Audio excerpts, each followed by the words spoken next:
Hi అండి, అందరికీ నమస్కారం. నేను మీ రాజేష్. ఈరోజు వీడియోలో మనం చూడబోతున్నాము టీటీడీ వారు నిర్మించినటువంటి వెంకటేశ్వర స్వామివారి ఆలయము. ఈ ఆలయం అనేది విశాఖపట్నంలోని ఋషికొండ దగ్గరలో అయితే ఉంది.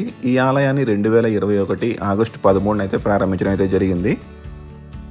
ఇక ఈ ఆలయాన్ని 10 ఎకరాల విస్తీర్ణంలో 26 కోట్లతో నిర్మించడం అయితే జరిగింది.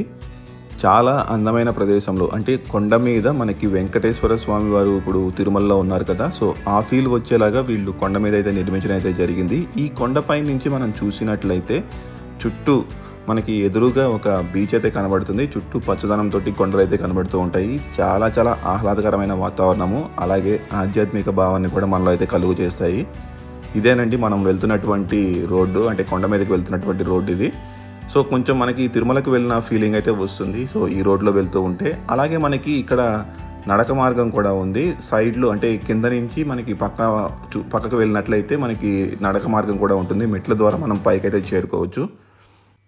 సో నేనైతే ఈ వ్యూని స్వామివారి దర్శనం చేసుకుని వచ్చిన తర్వాత అయితే తీశాను. బయట నుంచి ఈ బే ఆఫ్ బెంగాల్ అయితే కనబడుతుంది. ఇది స్వామివారి గుడి వెనక భాగము.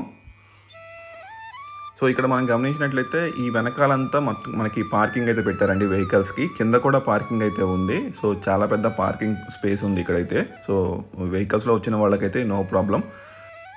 ఇక ఇక్కడి నుంచి మనం, అంటే గోదాదేవి అమ్మవారి ఆలయం వెనక నుంచి మనం చూసినట్లయితే మనకి ఋషికొండ బీచ్ అయితే కనబడుతుంది. ఇక మనం కనుక స్వామివారి ఆలయ విశేషాలను తెలుసుకోవాలంటే, స్వామివారి ఇక్కడ 7 అడుగుల ఎత్తులు అయితే ఉంటారండి. నయన మనోహరంగా అయితే ఉంటారు స్వామివారు. అలాగే ఇక్కడ స్వామివారి ఆలయానికి ఎదురుగా ఉన్నటువంటి ధ్వజస్తంభం 40 అడుగుల ఎత్తు అయితే ఉంటుంది. దీనిని బలిపీఠం అని రాసి పెట్టున్నారు ఇక్కడ. సో చాలా చాలా అద్భుతమైన ప్లేస్లో వీళ్ళు ఈ ఆలయాన్ని అయితే నిర్మించడం అయితే జరిగింది. స్వామివారి ఆలయానికి ఎదురుగా మనకి తిరుమలలో ఉన్న మాదిరిగానే ఒక ఆంజనేయ స్వామివారి ఆలయం అయితే ఉంటుంది. ఇక్కడ మీకు చూపిస్తున్నది స్వామివారి సేవల గురించి. సో ఇక్కడ చూస్తున్నారు కదా, ఇదే ఆంజనేయ స్వామివారి ఆలయము. సో ఇక్కడ మనమైతే స్వామివారిని దర్శనం చేసుకొని కిందకు వచ్చిన తర్వాత మనము ఇక్కడ నుంచి కూడా వ్యూ పాయింట్స్ అయితే బాగానే ఉన్నాయండి. ఎదురుగా ఋషికొండ అయితే కనబడుతుంది. ఈ పక్క నుంచి మనం చెప్పాను కదా ఇందాక పార్కింగ్ వెనక భాగంలో ఉందనేసి, మేము వెనకైతే పార్క్ చేసాం కాబట్టి నేనైతే వెనకైతే వెళ్ళిపోతున్నాను. సో ఇక్కడ పార్కింగ్స్ దగ్గర నుంచి మనము నోటీస్ చేసినట్లయితే ఈ గుడి వ్యూ అనేది ఉంటుందండి.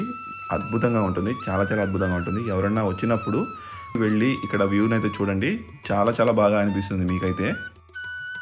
సో ఇక్కడ వెనక వ్యూలో మధ్యలో ఉన్నది వెంకటేశ్వర స్వామి వారు అండి. మనకి రైట్ సైడ్లో కనబడుతుంది మహాలక్ష్మి అమ్మవారు, ఇక్కడ లెఫ్ట్ సైడ్లో గోదాదేవి అమ్మవారు.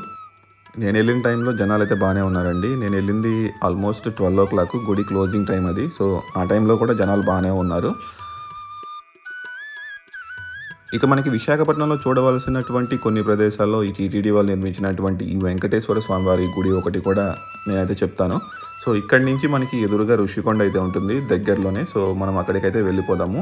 ఇక ఈ ఆలయానికి దగ్గరలోనే మనకి సాగర్ నగర్ బీచ్లో వస్తూ ఉంటే మొగదారమ్మ ఆలయం వస్తుంది. తర్వాత కొత్తగా వీళ్ళు ఇస్కాన్ వాళ్ళు ఒక టెంపుల్ అయితే కన్స్ట్రక్ట్ చేస్తున్నారు. అవి కూడా చూడాల్సిన ప్రదేశాలు. బట్ ఇస్కాన్ అయితే ఇంకా స్టార్ట్ అయితే అవ్వలేదు. ఇక ఈ వీడియో మీకు నచ్చినట్లయితే ప్లీజ్ నా ఛానల్ అయితే సబ్స్క్రైబ్ చేసుకోండి. అలాగే నా వీడియో లైక్ చేయండి. ఇలాంటి మరిన్ని వీడియోస్ కోసం please stay tune to my channel. Have a great day. Thank you for watching.